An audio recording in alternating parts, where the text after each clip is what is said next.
முதலமைச்சர் செல்வி ஜெயலலிதா தமிழ்நாடு காவல்துறை குற்றப்பிரிவு குற்றப்புலனாய்வுத்துறை தலைமை அலுவலகத்தின் புதிய கட்டடத்தை சென்னையில் இன்று திறந்து வைத்தார். இந்த விழாவில் பங்கேற்பதற்காக வருகை தந்த முதலமைச்சருக்கு சென்னை போயஸ் கார்டன் இல்லத்திலிருந்து எழும்பூர் வரை சாலையின் இரு புறங்களிலும் திரண்டிருந்த பல்லாயிரக்கணக்கான பொதுமக்கள், கழகத் தொண்டர்கள் உள்ளிட்டோர் மேளதாளம் முழங்க உற்சாக வரவேற்பு அளித்தனர். தமிழ்நாடு காவல்துறை குற்றப்பிரிவு குற்றப்புலனாய்வுத்துறை தலைமை அலுவலகத்தின் புதிய கட்டட திறப்பு விழா சென்னை எழும்பூர் பழைய காவல்துறை ஆணையர் அலுவலக வளாகத்தில் இன்று காலை நடைபெற்றது.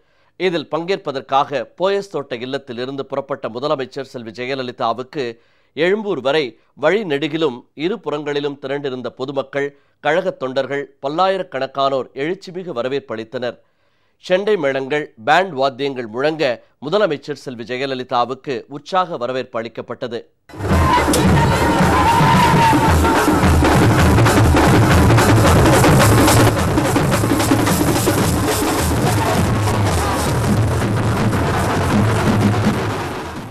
இதனைத் தொடர்ந்து விழா நடைபெறும் இடத்திற்கு வருகை தந்த முதலமைச்சர் செல்வி ஜெயலலிதாவுக்கு தலைமைச் செயலாளர் திரு மோகன் வர்கீஸ் சுங்கத், தமிழக அரசு ஆலோசகர் திருமதி ஷீலா பாலகிருஷ்ணன், உள்துறை முதன்மைச் செயலாளர் திரு அபூர்வ வர்மா, காவல்துறை தலைமை இயக்குநர் திரு ராமானுஜம், சென்னை மாநகர காவல்துறை ஆணையர் திரு ஜார்ஜ், சிபிசிஐடி கூடுதல் டிஜிபி திரு கரண் சின்ஹா ஆகியோர் மலர்கொத்து வழங்கி வரவேற்றனர்.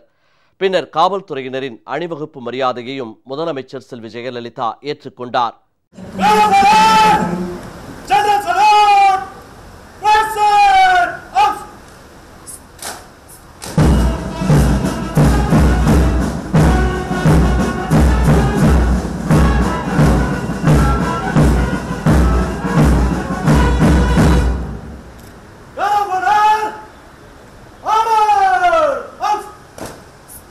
இதைத் தொடர்ந்து தமிழ்நாடு காவல்துறை குற்றப்பிரிவு குற்றப்புலனாய்வுத்துறையின் தலைமை அலுவலக புதிய கட்டடத்தை முதலமைச்சர் செல்வி ஜெயலலிதா ரிப்பன் வெட்டியும் குத்துவிளக்கேற்றியும் திறந்து வைத்தார்.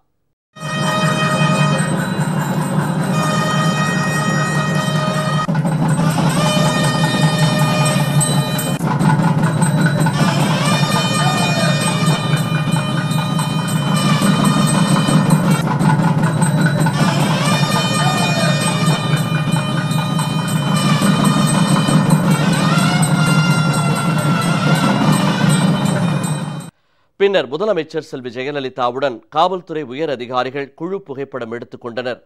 தமிழ்நாடு காவல்துறை குற்றப்பிரிவு குற்றப்புலனாய்வுத்துறையின் புதிய அலுவலகத்தில் சைபர் கிரைம்களை கண்டுபிடிக்கும் நவீன கருவிகளை பார்வையிட்ட முதலமைச்சர் செல்வி ஜெயலலிதா நவீன கருவிகளின் செயல்பாடுகள் குறித்தும் அதிகாரிகளிடம் கேட்டறிந்தார்.